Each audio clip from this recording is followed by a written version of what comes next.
Everyone, అందరూ ఎలా ఉన్నారు? ఈరోజు బ్రేక్ఫాస్ట్కి మా ఇంట్లో సప్పనొలిగ చేశారు. ఈ పేరు మీకు కొత్తగా ఉండొచ్చు, ఎందుకంటే ఇది మన సైడ్ అస్సలు చేయరు. సో ఇది ఒక Karnataka dish. So usually same పూర్ణమూలిగ లాగానే మనము పూర్ణం పెడతాం కదా, బెల్లంతో తయారు చేసిన పూర్ణానికి బదులుగా ఇక్కడ బియ్య పిండితో చేసిన స్టఫ్ పెడతామన్నమాట.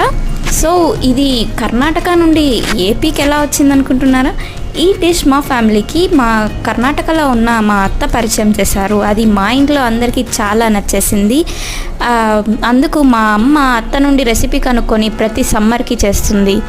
సమ్మరే ఎందుకు అనుకుంటున్నారా? ఎందుకంటే summer is special for mangoes. ఈ సప్పనోలిగకి కాంబినేషన్ మామిడి పండు షీకర్ని అండ్ వంకాయ కర్రీ. అందుకు సమ్మర్లోనే చేస్తారు. ఓకే, మరి ఇంకెందుకు ఆలస్యం, తినేసి నెక్స్ట్ వీడియో కలుస్తాను. మీకు ఈ రెసిపీ కావాలంటే చెప్పండి, నేను ఒక వీడియో తయారు చేసి పెడతాను. Thanks for watching.